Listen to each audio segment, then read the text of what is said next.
Sa atong panahon karon pinaka-importante gud ang prayer.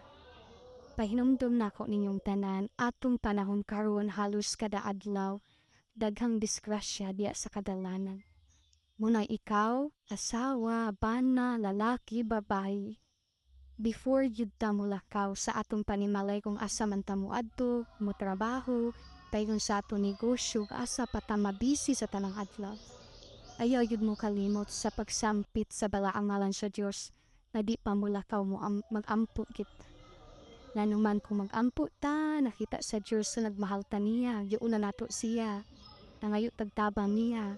Sigurado jud ka, ang imong kinabuhi secure na ug iyan ang tagad anghel nga bantayan ka aron walay kadaot nga mahiaguman nimo sa imong paglakaw.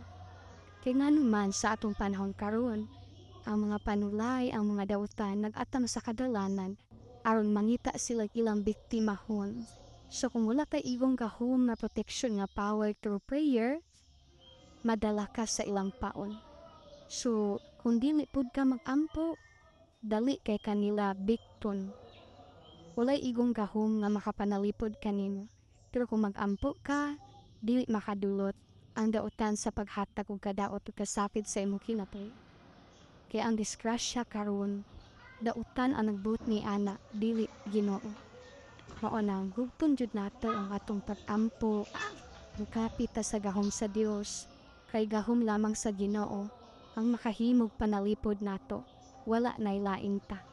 God bless.